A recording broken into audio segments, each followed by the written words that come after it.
Hello guys, welcome back to my channel. இன்றைக்கி நம்ம என்ன சம்மரி பார்க்க போகிறோம் அப்படின்னா ஆல் ஃபார் லவ். இதை எழுதினவங்க ஜான் ட்ரைடன். இவர் ஒரு famous English poet, play, critic and also translator of the restoration period அப்படின்னு சொல்லுவாங்க. இவர் தான் ஃபாதர் ஆஃப் இங்கிலீஷ் கிரிட்டிசிசம். ஓகேவா?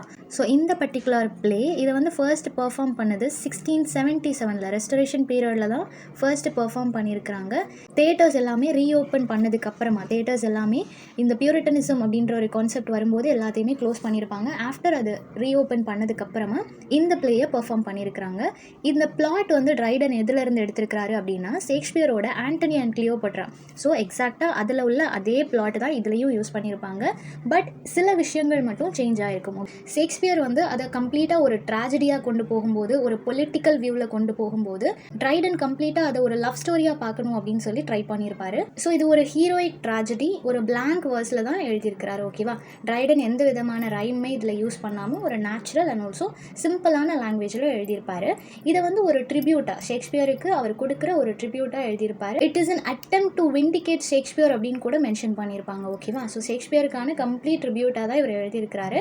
இந்த என்டையர் பிளேயுமே அலெக்சாண்டரா எஜிப்த் இதில் நடக்கிற மாதிரி தான் கொடுத்துருப்பாங்க. 24 ஹவர்ஸில் நடக்கிற மாதிரி இருக்கும்.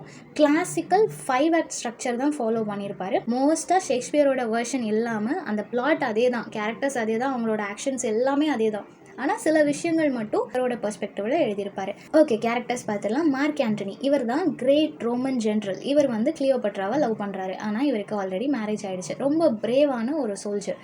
கிளியோபட்ரா அப்படின்றவங்க குயின் ஆஃப் எஜிப்த். கிளியோபட்ரா ரொம்ப அழகாக இருப்பாங்க, கிளவரான ஒரு லேடி அப்படின்றது எல்லா இடத்துலையும் படிச்சிருப்போம் இல்லையா? ஸோ இவங்களுக்கு ஆண்டனியை ரொம்ப பிடிச்சிருக்கும். பட் ஆண்டனி மட்டும் அவங்களுக்கு லவர் கிடையாது, அவங்க நிறைய பேரை லவ் பண்ணியிருப்பாங்க. பட் ஆண்டனி தான் அவங்களோட எவர் லாஸ்டிங் சின்சியர் லவ்வாக இருந்திருக்கும். ஓகேவா? தென் வென்டிடியர்ஸ் அப்படின்றவங்க ஆண்டனியோட லாயலான Roman general and also friend. Then Alexas அப்படின்றவங்க கிளியோபட்ராவோட எஜிப்தியன் அட்வைசர், ரொம்ப கன்னிங் அண்ட் ஆல்சோ மேனிபுலேட்டிவான ஒரு ஆள். தென் டோலபெல்லா அப்படின்றவங்க வந்து young Roman officer and also ஆண்டனியோட ஃப்ரெண்ட். தென் ஆக்டேவியா அப்படின்றவங்க ஆண்டனியோட ரோமன் ஒய்ஃப். இவங்க ரொம்ப நோபல், டிக்னிஃபைட் அண்ட் ஆல்சோ ஒரு டியூட்டி, ரோமன் வேல்யூஸ் இது எல்லாத்தையுமே ரெப்ரசென்ட் பண்ணுற மாதிரியான ஒரு கேரக்டராக இருப்பாங்க. செராப்பியன் அப்படின்றவங்க ஒரு high priest of Egypt. So இவ்வளோ தான் இம்பார்ட்டன்ட் கேரக்டர்ஸ். இது போக சில மைனர் கேரக்டர்ஸும் இருக்கிறாங்க. ஓகேவா? சம்மரி பார்க்கலாம். ஆக்ட் 1 எப்படி ஸ்டார்ட் ஆகுது அப்படின்னா, பிளே ஸ்டார்ட் ஆகும்போதே டெம்பிள் ஆஃப் ஐசிஸ், அலெக்சாண்டராவில் இருக்கக்கூடிய அந்த டெம்பிளில் வந்துட்டு ப்ரீஸ்ட் எல்லாரும் ஒன்றா சேர்ந்து இருக்கிறாங்க. பர்டிகுலர்லி செராப்பியன் அப்படின்னு சொல்லக்கூடிய அந்த ஒரு ப்ரீஸ்ட் இருக்கிறாங்க. அவங்க என்ன சொல்கிறாங்க அப்படின்னா, இங்கே நடக்கக்கூடிய விஷயங்கள்லாம் பார்க்கும்போது ரொம்ப ஸ்ட்ரேஞ்சாக இருக்குது. நைல் ரிவரில் வந்துட்டு ரொம்ப அன்நேச்சுரலான விஷயங்கள் எல்லாம் நடக்குது. மேபி ஒரு புயலோ இல்லைன்னா கடலில் ஏதாவது ஒரு ப்ராப்ளம், ஒரு டிசாஸ்டர் வர்றதுக்கு வாய்ப்பு இருக்குது. இது எல்லாமே ஒரு இல் ஓமன் மாதிரி எனக்கு தெரியுது அப்படின்றத சொல்கிறாங்க. ஸோ இந்த கிரேட் நேச்சுரல் டிசாஸ்டர் அப்படின்றது எஜிப்தில் நடக்க போகிற பொலிட்டிக்கல் டிசாஸ்டரை தான் மீன் பண்ணுது அப்படின்ற மாதிரி இவர் சொல்லி பயப்படுறாரு. அப்போது அலாக்சஸ் அந்த இடத்துக்கு வராரு. அவர் வந்து இந்த மாதிரி சூப்பர் நேச்சுரல் எலமெண்ட்ஸால் பெருசாக அவர் பயப்படலை. அவர் எதுக்காக பயப்படுறாரு அப்படின்னா, ஆண்டனி அண்ட் கிளியோபட்ராக்கான அந்த ஒரு ரிலேஷன்ஷிப்பை நினச்சி தான் பயப்படுறாரு. ஆக்சுவலாக ஆண்டனி இப்போ தான், நீங்கள் ஆண்டனி அண்ட் கிளியோபட்ரா படிச்சிருந்தீங்க அப்படின்னா உங்களுக்கு தெரியும். ஸ்க்ரீனில் உங்களுக்கு மேலே விசிபிளாக இருக்கும், பார்க்காதவங்க அதையும் செக் பண்ணி பார்த்துக்கோங்க. ஆண்டனி அண்ட் கிளியோபட்ராவில் ஆண்டனியோட அந்த பொலிட்டிக்கல் ஃபைட் எல்லாமே ரொம்ப எலாபரேட்டாக ஷேக்ஸ்பியர் கொடுத்துருப்பாரு. இப்போ கிளியோபட்ரா விட்டு அவரால் வரவே முடியாதுன்ற அளவுக்கு அவர் வந்து அவரோட கடமையெல்லாம் விட்டுட்டு எஜிப்திலேயே இருக்கிறாரு. ரோமில் இருக்கக்கூடிய அவரோட டியூட்டிஸை பார்க்காம இருக்கிறாரு. ஸோ அந்த விஷயத்தெல்லாம் சொல்லி அவங்க வருத்தப்படுறாங்க. அவர் ஆல்ரெடி அவரோட மிலிட்ரி கான்ஃபிடன்ஸ் எல்லாத்தையுமே இழந்துட்டாரு. இப்போ அகெயின் அவர் லவ்க்கு இம்பார்ட்டன்ஸ் கொடுத்தாரு அப்படின்னா ரோமை யார் பார்த்துக்கிறது அப்படின்னு சொல்லிட்டு இருக்காங்க. அப்போது வென்டிடியர்ஸ் அங்கே என்டர் ஆகிறாங்க. அவர் ரொம்பவே எல்டர்லி பர்சன், ரொம்ப லாயலான ஒரு ரோமன் சோல்ஜர். அவருக்கு ஆண்டனி மேலே ரொம்பவே ரெஸ்பெக்ட் உண்டு. அவருக்கு ஆண்டனியோட இந்த பிஹேவியர், கிளியோபட்ரா மேலே இருக்கக்கூடிய அந்த ஒரு லவ் வந்து சுத்தமாக பிடிக்கல. ஏன்னா அதனால ரோமனோட அந்த ஒரு கரேஜ் அண்ட் ஆல்சோ ஆனர் வந்து அதில் டெஸ்ட்ராய் பண்ணுற மாதிரி தானே அவரோட பிஹேவியர் இருக்குது அப்படின்னு சொல்லிட்டு ஆண்டனி மேலே அவருக்கு பயங்கர வருத்தம் இருக்குது. இப்போ வென்டிடியர்ஸ் வந்து எப்படியாவது ஆண்டனிக்கு சொல்லி புரிய வச்சு அவர் இங்கே கூட்டிகிட்டு வரணும் அப்படின்னு சொல்லிட்டு எஜிப்துக்கு போகலான்னு முடிவு பண்ணுறாரு. அண்ட் ஆல்சோ அவருக்கு என்ன நியூஸ் தெரிஞ்சிருக்கும் அப்படின்னா, சைரியா அப்படின்னு சொல்லக்கூடிய அந்த ஆர்மியில் இருக்கிறவங்க ஸ்டில் ஆண்டனிக்கு லாயலாக இருக்கிறாங்கன்னு, இப்போ ஏதாவது வார் வந்துச்சுனாலும் ஆண்டனிக்காக ஃபைட் பண்ணுறதுக்கு அவங்க ரெடியாக இருக்கிறாங்கன்னு, பட் அவங்க என்றைக்குமே கிளியோபட்ராக்காக சண்டை போட மாட்டாங்க அப்படின்றதையும் அவர் இன்ஃபார்ம் பண்ணுறாரு. ஸோ இந்த விஷயத்தெல்லாம் நான் ஆண்டனிக்கு சொல்லி, ஆல்ரெடி நம்ம ஆர்மியில் இருக்கிற நிறைய பேர் இறந்து போயிட்டாங்க, ஸோ நமக்கு சப்போர்ட் வேணும், அப்படி சப்போர்ட் பண்ண வர்றவங்க கிட்ட நம்ம ஒழுங்காக பேசணும். இந்த மாதிரி நம்ம ரெஸ்பான்சிபிலிட்டிஸை விட்டுட்டு லவ் ரிலேஷன்ஷிப்க்கு இம்பார்ட்டன்ஸ் கொடுத்தோம். அதுவும் ஒரு இல்லீகல் ரிலேஷன்ஷிப் இல்லையா, அவருக்கு ஆல்ரெடி மேரேஜ் ஆகி ஆண்டனிக்கு குழந்தைங்களும் இருக்கிறாங்க. அப்படி இருக்கும்போது கிளியோபட்ரா கூட இருக்கக்கூடிய அந்த ஒரு ரிலேஷன்ஷிப்பை யாராலையுமே அக்செப்ட் பண்ணிக்க முடியல. இப்போ ஆண்டனிக்கு அவரால் ஃபீல் பண்ண முடியுது, கிளியோபட்ராவோட இருக்கும்போது நம்ம கம்ப்ளீட்டாக அவளோட அப்சஸ்டாக இருக்கிறோம், நம்மளோட அந்த ஆர்மியை போய் நம்ம பார்க்கணும், ரோம் எப்படி இருக்குன்னு பார்க்கணும், இந்த ஒரு டியூட்டிஸ் அண்ட் ஆல்சோ லவ்க்கு நடுவில் நான் மாட்டிகிட்டு இருக்கிறேன், அவளை விட்டு என்னால் வர முடியல, இது என்ன நடக்குது அப்படின்னு சொல்லி அவர் பயங்கரமாக யோசிச்சுட்டு இருக்கிறாரு. அப்போது வென்டிடியஸ் அவரை பார்க்கறதுக்காக வராங்க. வந்து ஆண்டனி கிட்ட அவரை கிரிட்டிசைஸ் பண்ணுற மாதிரியே பேசுகிறாங்க. நீங்கள் கொஞ்சம் புரிஞ்சுக்கோங்க, இந்த லவ் வந்து உங்களை ரொம்ப வீக் ஆகுது, நீங்கள் ஒரு பிரேவான ஒரு சோல்ஜர், பட் அந்த ஒரு ஷேடே உங்ககிட்ட இல்லை, ரொம்ப வீக்காக நீங்கள் இருக்கிறீங்க அப்படின்றத சொல்லும்போது ஆண்டனிக்கு ரொம்ப கோவம் வருது. அவரால் அதை தாங்கிக்க முடியல. ஏன்னா இந்த அளவுக்கு ஒரு விமனோட லவ் என்னை கட்டி போட்டிருக்கு அப்படின்னு நீ சொல்கிற அப்படின்னா அதை என்னால் தாங்கிக்க முடியல அப்படின்னு சொல்கிறாரு. ஆனால் அவருக்கு புரியுது அதுதான் நடக்குது அப்படின்றது தெரியும் போது அவர் வென்டிடியஸ் கிட்ட சொல்கிறாரு, நீ என்னை பேசாமல் கொலை பண்ணிடு, நான் இறந்து போயிடுறேன், என்னால் கிளியோபட்ரா இல்லாமல் சர்வே பண்ண முடியாது, அப்படி நான் இல்லாமல் சர்வே பண்ணுறதுக்கு இந்த ரெஸ்பான்சிபிலிட்டிஸை வந்து பார்க்குறதுக்கு நான் இறந்து போகிறேன், ஸோ நீ என்னை கில் பண்ணிடு அப்படின்னு சொல்லும்போது வென்டிடியஸ் வந்து ரொம்ப லாயலான ஒரு பர்சன், ஸோ என்னால் அப்படி பண்ண முடியாதுன்னு சொல்லி அவரையே அவர் காயப்படுத்திக்கிறாரு. ஸோ எந்த அளவுக்கு அவர் லாயலாக இருக்கிறாரு, அவரோட அந்த ஒரு லீடருக்கு சின்னதாக அவரால் எதுவுமே யோசிக்க முடியல. இத்தனைக்கும் அவ்வளோ கோவம் இருக்குது, அவ்வளோ டிசப்பாயின்மெண்ட்ஸ் இருக்குது, அவர் மேலே இருக்கக்கூடிய ரெஸ்பெக்டே குறைஞ்சிருச்சு, இருந்தாலும் அவரை காயப்படுத்த மாட்டாரு. ஒரு பாயிண்டில் ஆண்டனி வந்து யாரும் என்னை கொல்ல வேண்டாம், நானே சூசைட் அட்டம் பண்ணிக்கிறேன் அப்படின்னு சொல்லி அந்த ஸ்வாட் மேலே விழுந்து இறந்து போக ட்ரை பண்ணுறாரு. பட் ஃபார்ச்சுனேட்லி அவருக்கு எதுவுமே ஆகலை, ஜஸ்ட் ஊன்ஸோடு அவர் தப்பிச்சிடுறாரு, உயிரோடு தான் இருக்கிறாரு. இப்போது கிளியோபட்ரா எந்த அளவுக்கு அவரை லவ் பண்ணுறாங்க, அவங்களுக்கு நிறைய லவ் இருந்திருக்கும், ஆனாலும் ஆண்டனி மேலே அவங்களுக்கு இருக்கக்கூடிய லவ் அப்படின்றது கம்பேரிட்டிவ்லி அது ஒரு அப்சஷன் மாதிரி இருக்குது. அண்ட் ஆல்சோ ஆண்டனியும் அவங்க அதே மாதிரி பிஹேவ் பண்ண வைக்கிறாங்க.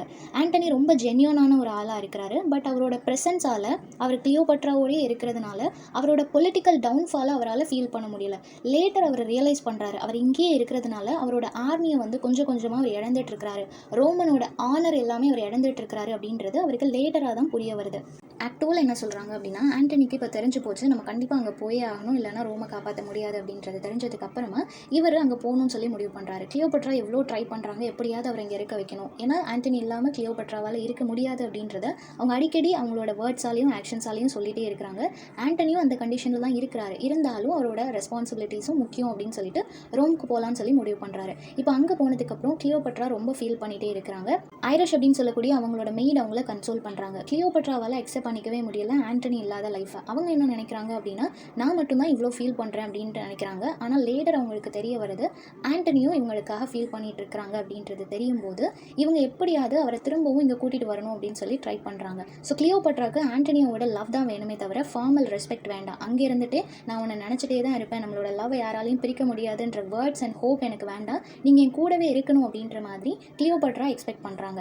இப்போது அலாக்சஸ் அப்படின்றவங்களோட ஹெல்ப்போட கிளியோபட்ரா என்ன பிளான் பண்ணுறாங்க அப்படின்னா, ஜெலசி அப்படின்ற ஒரு விஷயத்தை வந்து ஆண்டனி கிட்ட நம்ம கொண்டு வரணும், அண்ட் ஆல்சோ நம்மளோட லவ்வை எக்ஸ்பிரஸ் பண்ணிகிட்டே இருந்தால் அதை ஞாபகப்படுத்திட்டே இருந்தால் மட்டும்தான் அவர் திரும்ப வருவார் அப்படின்னு சொல்லி ரெண்டு பேரும் பிளான் பண்ணி நிறைய sign of love, token of லவ்னு சொல்லுவோம் இல்லையா, அந்த மாதிரி நிறைய கிஃப்டாக அவருக்கு அனுப்பிட்டே இருக்கிறாங்க. அதில் ஒரு ரூபி பிரைஸ்லெட் ஒன்று அனுப்பியிருப்பாங்க, அதுதான் ஒரு இம்பார்ட்டண்ட்டான டோக்கன் ஆஃப் லவ்வாக இருந்திருக்கும். ஸோ இந்த மாதிரி ஒவ்வொன்றா அனுப்பும்போது ஒரு பாயிண்டில் அவர் வந்து இமோஷனலி ரொம்ப வீக் ஆகிறாரு. அகெயின் அவங்கள பார்க்க போகணும் அப்படின்னு சொல்லி முடிவு பண்ணுறாரு. இந்த அலெக்சஸ் அப்படின்ற பர்சன் வந்து ரொம்ப கிளவரான ஒரு பர்சன், அண்ட் ஆல்சோ அவருக்கு கொடுக்குற மெத்தட்ஸ் எல்லாமே ரொம்ப டேஞ்சரஸாக இருக்கும். அதோட கான்சிக்வன்சஸ் எதையுமே அவர் யோசிக்காமல் ஈஸியாக நிறைய ஐடியாஸை வந்து அவர் கொடுத்துட்ருப்பாரு. இதோட ஆக்ட் 2 வந்து முடியுது. ஆக்ட் 3ல் என்ன நடக்குது அப்படின்னா, இப்போ Antony and Cleopatra temporarily again அவங்க ரீயூனைட் ஆகிறாங்க. ஸோ இவரால் அங்கே இருக்க முடியல. இந்த டோக்கன் ஆஃப் லவ்லாம் பார்க்கும்போது அவர் திரும்ப வந்துடுறாரு. இந்த ரீயூனியனை செலிப்ரேட் பண்ணணும் அப்படின்னு சொல்லி அவங்க பயங்கரமாக அங்கே செலிப்ரேட் பண்ணிட்டு இருக்கிறாங்க. அப்போ ஆண்டனிக்கு வந்து அவருக்கு ஒவ்வொரு தடவையுமே தெரியுது அவர் என்ன மிஸ்டேக் பண்ணுறாரு, எங்கே அவர் வீக் ஆகிறாரு எல்லாமே அவருக்கு தெரியுது. தெரிஞ்சாலும் கூட அதிலிருந்து வெளியே வர முடியாமல் அவர் ஸ்ட்ரகிள் பண்ணிட்டு இருக்கிறாரு. இப்போது வென்டிடியஸ் வந்து இவர் அகெயின் அங்கே போயிட்டாரு அப்படின்றதுனால அவரை திரும்பவும் கூட்டிகிட்டு வரணும், ரோமில் வந்து அவரோட ரெஸ்பான்சிபிலிட்டிஸை இவ்வளோ நாள் எப்படி பார்த்துட்டு இருந்தாரோ அகெயின் அதே மாதிரி அவர் பண்ணணும் அப்படின்றத அவர் வந்து இன்சிஸ்ட் பண்ண ட்ரை பண்ணுறாரு. அவர்கிட்ட சொல்லி அகெயின் கூட்டிகிட்டு வரணும்னு சொல்லி ட்ரை பண்ணுறாரு. ஆனால் ஆண்டனிக்கு வந்து ஒரு தைரியம் இருக்குது, எப்படியாவது இந்த political power and also military power எல்லாத்தையுமே நம்மளால் ரெக்கவரி பண்ண முடியும் அப்படின்ற மாதிரி அவருக்கு ஒரு தைரியம் இருக்கிறதுனாலேயே அவர் இந்த லவ்க்கு நிறைய இம்பார்ட்டன்ஸ் கொடுத்துட்ருக்கிறாரு. இப்போது ஆக்டேவியா இருக்கிறாங்க இல்லையா, ஆண்டனியோட ஒய்ஃப், அவங்க வந்துட்டு இப்போ அவங்களுக்கு அவங்களோட ஹஸ்பண்ட் வேணும் இல்லையா, ஸோ அவர் வந்து கம்ப்ளீட்டாக அவங்க ஃபேமிலியை மறந்துட்டு இங்கேயே வந்து இருக்கிறாரு அப்படின்றதுனால இந்த டைமாவது நம்ம பேசியே ஆகணும் அப்படின்னு சொல்லி ஆக்டேவியா அவங்களோட சில்ட்ரனை கூட்டிகிட்டு ஆண்டனி இருக்கக்கூடிய கிளியோபட்ராவோட எஜிப்துக்கு வராங்க. ஸோ இங்கே வந்துட்டு அவங்க பேச ஆரம்பிக்கிறாங்க கிளியோபட்ரா கிட்ட. என்னோட அஃபீஷியலான ஹஸ்பண்டை நீங்கள் எப்படி இங்கே வச்சுக்கலாம்? ஸோ இந்த ஒரு ரிலேஷன்ஷிப் வந்து தப்பாக இருக்குன்றது உங்களுக்கு தெரியலையா? எனக்கு குழந்தைங்க இருக்கிறாங்க, அவருக்குன்னு ரெஸ்பான்சிபிலிட்டிஸ் இருக்குது, அவர் ஒரு ரோமன் ஜென்ரல், அது உங்களுக்கு தெரியலையா? அந்த விஷயங்கள் எல்லாமே அவர் பண்ணணும், அது எதையுமே நீங்கள் பண்ண விடாமல் எதுக்காக நீங்கள் இப்படி பண்ணுறீங்க அப்படின்னு சொல்லி ஆக்டேவியா அவங்கக்கிட்ட இருக்கக்கூடிய வேலிடான பாயிண்ட்ஸ் எல்லாத்தையுமே லிஸ்ட் அவுட் பண்ணுறாங்க. நீங்கள் பண்ணுறது தப்புன்றது உங்களுக்கு புரியலையா அப்படின்னு சொல்லும்போது கிளியோபட்ரா வந்துட்டு, நான் ரொம்ப பேஷனேட்டான ஒரு லவ் எக்ஸ்பெக்ட் பண்ணுறேன், அது ஆண்டனியோ கிட்ட இருந்து கிடைக்குது, அவரும் என்ன லவ் பண்ணுறாரு, ஸோ நான் ஒன் சைடாக எதுவும் பண்ணலை அப்படின்னு சொல்லிட்டு அவங்க சைடு இருக்கக்கூடிய அந்த நியாயத்தெல்லாம் அவங்க சொல்லிட்டு இருக்காங்க. ஸோ ரெண்டு பேரும் இந்த மாதிரி ஒரு பாயிண்ட்ல நிறைய ஆர்கியூ பண்ணதுக்கு அப்புறமா ஆண்டனி வந்து அகைன் கிளியோபட்ராவை தான் சூஸ் பண்ணுறாரு. இந்த மொமெண்ட் ஆக்டேவியாவால் எதுவுமே பண்ண முடியல. ஆக்டேவியா சீசரோட சிஸ்டர், ஆல்ரெடி அவரோட ஃபைட் பண்ணி தோத்து போயிட்டாரு. இப்போ அவங்க சிஸ்டரோட லைஃபையும் இப்படி பண்ணும்போது அவருக்கு இன்னும் கோவம் வரும் இல்லையா? ஸோ அதை புரிஞ்சிக்காம ஆண்டனி வந்து அகைன் கிளியோபட்ராவையே சூஸ் பண்ணுறாரு. ஸோ ஆக்டேவியாவால் இப்போ எதுவுமே பண்ண முடியல, அவங்க திரும்ப ரோம்க்கே வந்துடுறாங்க. இப்போது ஆக்டேவியாவோட அந்த சஃபரிங்ஸ் இது வந்து ஆண்டனியை ரொம்ப அஃபெக்ட் பண்ணுது. நம்ம ஏன் இப்படி நடந்துக்கிறோம்? லீகலி அவங்க தானே நம்ம ஒய்ஃப், நமக்கு குழந்தைங்கள்லாம் இருக்கிறாங்க, அந்த குழந்தைங்க எவ்வளோ சஃபர் ஆகிறாங்க, இது எல்லாத்தையுமே அவர் யோசிச்சு பார்க்குறாரு. பட் அவர் எவ்வளோ யோசிச்சாலும், எவ்வளோ லாஜிக்கலி, எவ்வளோ இமோஷ்னலி அவர் யோசிச்சாலும் கிளியோபட்ரா கொஞ்சம் கூட அவங்கள சூஸ் பண்ணுற விஷயத்துலேருந்து மாறவே விட மாட்டாங்க. So end of the day again அவர் கிளியோபட்ராவை தான் சூஸ் பண்ணுறாரு. இப்போ 4th ஆக்டில் என்ன நடக்குது அப்படின்னா, ஆண்டனி வந்து அகைன் கிளியோபட்ரா விட்டு போகலாம் அப்படின்னு சொல்லி முடிவு பண்ணுறாரு. ஏன்னா அவரோட கண்ட்ரி அவர் பார்க்கணும் இல்லையா, அங்கே இருக்கக்கூடிய ஒர்க்கெல்லாம் அவர் பார்க்கணும் அப்படின்றதுனால அவர் அகைன் விட்டு போகணும்னு சொல்லி முடிவு பண்ணுறாரு. ஆனால் அவர் என்றைக்குமே கம்ப்ளீட்டாக விட்டு போகணும்னு சொல்லி முடிவு பண்ணலை. உன் மேலே இருக்கக்கூடிய லவ் அப்படியே தான் இருக்குது, பட் என்னோட ரெஸ்பான்சிபிலிட்டிஸ், டியூட்டிஸையும் நான் பார்க்கணும் அப்படின்னு சொல்லிட்டு அவர் புரிய வச்சுட்டு போக ட்ரை பண்ணுறாரு. ஆனால் அந்த கொஞ்ச நேர பிரிவை கூட கிளியோபட்ராவால் தாங்கிக்க முடியல. எப்படியாவது அவரை திரும்ப கூட்டிகிட்டு வந்துடணும்னு சொல்லி நினைக்கிறாங்க. அண்ட் ஆல்சோ அவங்களுக்கு ஒரு பயம் இருக்கும் இல்லையா, அஃபிஷியலி அவங்களுக்கு அங்கே ஒரு ஒய்ஃப் இருக்கிறாங்க அப்படின்றப்போ இவங்களை ஏற்றுக்க மாட்டாங்கன்ற பயம் இருக்கும், அதனாலேயே விட மாட்டாங்க. ஆண்டனி அங்கே போனாலுமே ஆண்டனி வந்து டோலபெல்லா வச்சு கம்யூனிகேட் பண்ணிகிட்டே தான் இருக்கிறாரு, ஓகேவா, கிளியோபட்ரா கிட்ட. இப்போது ஆண்டனிக்கு வந்து கிளியோபட்ரா மேலே லவ் இருக்குது அப்படின்றத அவரும் எஸ்டாப்ளிஷ் பண்ணிகிட்டே இருக்கிறாங்க. கிளியோபட்ராவும் அதை வந்து எல்லா இடத்துலையும் எங்கெல்லாம் காமிக்க முடியுமோ எல்லா இடத்துலையும் அவங்களும் காமிச்சிட்டே இருக்கிறாங்க. ஆனால் இப்போ என்ன ப்ராப்ளம் அப்படின்னா, ஆண்டனி அப்பப்போ விட்டு போயிடுறாரு இல்லையா, ஸோ அதை வந்து அவாய்ட் பண்ணணும், கம்ப்ளீட்டாக இவங்க கூடவே இருக்கணும் அப்படின்றதுக்காக கிளியோபட்ரா வந்துட்டு டோலபெல்லா கூட சேர்ந்து ஒரு ஆக்ட் பண்ணலான்னு சொல்லி நினைக்கிறாங்க. ஆக்சுவலாக இந்த ஐடியாவை கொடுத்தது அலெக்சஸ், ஓகேவா. ஸோ அலெக்சஸ் வந்து என்ன சொல்கிறாங்க அப்படின்னா, டோலபெல்லா கூட நீங்கள் க்ளோஸாக இருக்கிற மாதிரி நீங்கள் வந்து ஆக்ட் பண்ணீங்க அப்படின்னா ஆண்டனிக்கு கண்டிப்பாக கோவம் வரும், ஸோ அவர் திரும்ப வந்துடுவார், யார்கிட்டயும் உங்களை விட்டு கொடுக்கக்கூடாதுன்னு சொல்லி நினைப்பாரு. ஸோ ஜெலசி அப்படின்ற ஒரு ட்ரிக்கை வந்து நம்ம யூஸ் பண்ணலாம் அப்படின்ற மாதிரி அலெக்சஸ் ஐடியா கொடுத்ததுக்கப்புறம் கிளியோபட்ராவும் அக்செப்ட் பண்ணிக்கிறாங்க. பட் ஆக்சுவலாக அதில் பின்னாடி என்ன ட்விஸ்ட் இருக்குது அப்படின்னா, டோலபெல்லாக்கு உண்மையாகவே கிளியோபட்ராவை ரொம்ப பிடிக்கும். இது கிளியோபட்ராக்கு தெரியாது. அவங்க வந்து ஜஸ்ட் ப்ரிட்டெண்ட் பண்ணுறாங்க, அவங்க கிட்ட ஃப்ளர்ட் பண்ணுற மாதிரி, அவங்க ரெண்டு பேரும் லவ் பண்ணுற மாதிரி ஃப்ளர்ட் பண்ணுறாங்க. எப்படியாவது இந்த நியூஸ் ஆண்டனிக்கு போயிடும், இல்லை அவரே வந்து பார்த்துருவார், ஸோ கண்டிப்பாக அவருக்கு ஜெலஸ் ஆகும், இங்கேருந்து போக மாட்டாருன்ற மாதிரி அவங்க பிளான் பண்ணிட்டு இருப்பாங்க. ஆனால் அப்படி ஆக்ட் பண்ணும்போது கூட டோலபெல்லா அவங்களை கிஸ் பண்ண ட்ரை பண்ணும்போது கிளியோபட்ரா வந்துட்டு அதுக்கு ரொம்ப ஹெசிடேட் ஆகிறாங்க. ஏன்னா அவங்களால ஆண்டனியை தவிர வேறு யாரையும் நினச்சி பார்க்க முடியல. ஒரு பாயிண்டில் வந்து அவர் கன்ஃபெஸ் பண்ணுறாரு, டோலபெல்லா எனக்கு பிடிச்சிருக்கு அப்படின்னு சொல்லி கிளியோபட்ரா கிட்ட சொல்லும்போது கிளியோபட்ரா, இல்லை நான் வந்து ஆக்ட் பண்ண மட்டும்தான் செய்கிறேன், எனக்கு ஆண்டனியை மட்டும்தான் பிடிக்கும், நான் அவருக்கு ரொம்ப லாயலாக இருக்கணும்னு சொல்லி நினைக்கிறேன் அப்படின்றத சொல்லும்போது டோலபெல்லாக்கு ஆச்சரியமாக இருக்குது, எந்த அளவுக்கு இந்த பொண்ணு அவர் மேலே அப்சிஸ்டாக இருக்கிறா, லாயலாக இருக்கிறா அப்படின்னு சொல்லிட்டு இவர் ரொம்ப ஆச்சரியமாக பார்க்குறாரு. ஸோ கிளியோபட்ரா வந்து நான் ஆண்டனியோட ஒய்ஃபாக தான் இருக்கணும்னு நினைக்கிறேனே தவிர யாரோட மிஸ்ட்ரஸாகவும் இருக்கணும்னு சொல்லி நான் நினைக்கல அப்படின்றத கிளியராக சொல்லிடுறாங்க. இப்போது இப்படியெல்லாம் அவங்க பேசிகிட்டு இருக்கிற சமயத்தில் இதை மறைஞ்சிருந்து பார்த்த ஆண்டனியோட ஒய்ஃப் ஆக்டேவியா இருக்கிறாங்க இல்லையா, அவங்களோட வென்டிடியஸும் சேர்ந்து பார்த்துருப்பாங்க. அவங்க என்ன புரிஞ்சுக்கிறாங்க அப்படின்னா, இவங்க ரெண்டு பேரும் உண்மையாகவே லவ் பண்ணுறாங்க அப்படின்ற மாதிரி நினச்சிக்கிறாங்க. ஸோ அவங்க இதை வந்து ஆண்டனி கிட்ட கன்ஃபெஸ் பண்ணும்போது, நீங்கள் தான் லாயலாக இருக்கிறீங்க, பட் நீங்கள் இல்லாத சமயத்தில் டோலபெல்லா அண்ட் ஆல்சோ கிளியோபட்ரா ரிலேஷன்ஷிப்பில் இருக்கிறாங்க, இது உங்களுக்கு தெரியல அப்படின்றத சொல்லும்போது ஆண்டனிக்கு அவ்வளோ கோவம் வருது. ஸோ இந்த அளவுக்கு என்னை ஏமாற்றிட்டு இருக்கிறியா அப்படின்னு சொல்லிட்டு கிளியோபட்ராவை ரிஜெக்ட் பண்ணுறாரு. இப்போ ஃபைனல் ஆக்டில் என்ன நடக்குது அப்படின்னா, கிளியோபட்ரா வந்துட்டு ஆண்டனியோட ரிஜெக்ஷனை அவங்களால தாங்கிக்கவே முடியல. நம்ம வந்து ஒரு ட்ரிக்ஸ் பண்ணலாம்னு நினச்சோம், ஆனால் அது நமக்கு அகேன்ஸ்டாகவே திரும்பிடுச்சு அப்படின்னு சொல்லிட்டு அவங்க பேசாமல் நான் இறந்து போயிடுறேன், ஆண்டனிக்கே என்ன பிடிக்கல அப்படின்றப்போ இந்த லைஃப் வேண்டாம் அப்படின்னு சொல்லிட்டு சூசைட் பண்ணிக்கலாம்னு சொல்லி முடிவு பண்ணுறாங்க. ஆனால் அந்த சமயத்தில் ஐரஸ் அண்ட் ஷார்மியன் வந்து அவங்கள ஸ்டாப் பண்ணிடுறாங்க. ஸ்டாப் பண்ணிட்டு என்ன சொல்கிறாங்க அப்படின்னா, இந்த சிச்சுவேஷன் எல்லாத்துக்குமே காரணம் வந்து அலெக்சஸ், அவங்க கொடுத்த ஐடியாவால் தான் இது எல்லாமே நடந்துச்சு இல்லையா, நீங்கள் அவருக்கு லாயலாக தான் இருந்தீங்க, ஃபேத்ஃபுல்லாக தான் இருந்தீங்க, அவங்க கொடுத்த ஐடியாஸ்னால தான் எல்லாமே தப்பாயிடுச்சே தவிர நீங்கள் லாயலாக தான் இருந்தீங்க, ஸோ அதனால் தப்பாக எதுவும் முடிவெடுக்காதீங்க, ஆண்டனிக்கு நம்ம புரிய வைப்போம் அப்படின்னு சொல்லிட்டு அவங்க ரெண்டு பேரும் சேர்ந்து கிளியோபட்ராவை கன்சோல் பண்ணுறாங்க. இப்போ ஆண்டனியோட பொலிட்டிக்கல் மெடிக்கல் பொசிஷன்ஸ் எல்லாமே ஹோப்லெஸ்ஸாக போயிட்டுருக்கு. எல்லாம் ரொம்ப மோசமான கண்டிஷன். அவரால் எதையுமே ஹேண்டில் பண்ண முடியல. இப்போ கிளியோபட்ரா என்ன பண்ணுறாங்க அப்படின்னா, அவங்களுக்குன்னு பண்ணப்பட்ட அந்த மானுமெண்ட், ஸோ எஜிப்துலலாம் பார்த்தோம் அப்படின்னா மம்மிஸ்லாம் வச்சுருப்பாங்க இல்லையா, அந்த மாதிரி கிளியோபட்ராவையும் அவங்களுக்காக செய்யப்பட்ட அந்த ஒரு மம்மி மாதிரி இருக்கக்கூடிய அந்த ஒரு இடத்துல வந்து அவங்கள உயிரோடையே உள்ளே வச்சிடலாம், அவங்க இறந்து போயிட்டாங்கன்ற மாதிரி நம்ம வந்து ப்ரிட்டன் பண்ணலாம். ஸோ கண்டிப்பாக அவர் திரும்ப வந்துருவார் அப்படின்ற மாதிரி இவங்க இறந்து போயிட்டாங்கன்ற நியூஸை ஆண்டனி கிட்ட ஸ்ப்ரெட் பண்ணுறாங்க. அப்போது ஆண்டனிக்கு இது தெரிஞ்ச உடனே அவர் பயங்கரமாக ஃபீல் பண்ணுறாரு. நான் இப்படி அவளை ரிஜெக்ட் பண்ணதுக்காக அவள் இறந்து போகிற அளவுக்கு முடிவு எடுத்திருக்கிறா. ஸோ அவள் லாயலாக தான் இருந்திருக்கிறா. நான் தான் ரூமர்ஸை கேட்டு அவளை தப்பாக புரிஞ்சுட்டேன் அப்படின்னு சொல்லிட்டு அவருக்கு அவ்வளோ கோவம் வருது. இப்போ கிளியோபட்ரா இறந்து போயிட்டான்ற நியூஸை கேட்ட உடனே ஆண்டனியால் தாங்கிக்கவே முடியல. ஸோ அவரும் சூசைட் பண்ணிக்கிறாரு. பட் ஃபார்ச்சுனேட்லி அவருக்கு கொஞ்சம் உயிர் இருக்குது. அப்படி உயிர் இருக்கிற சமயத்தில் கிளியோபட்ரா உயிரோடு தான் இருக்கிறாங்க, நீங்கள் எதுக்காக இப்படி பண்ணீங்கன்னு சொல்லிட்டு அந்த நியூஸை கேள்விப்படும் போது இவர் கிளியோபட்ரா கிட்ட கூட்டிகிட்டு போக சொல்கிறாரு.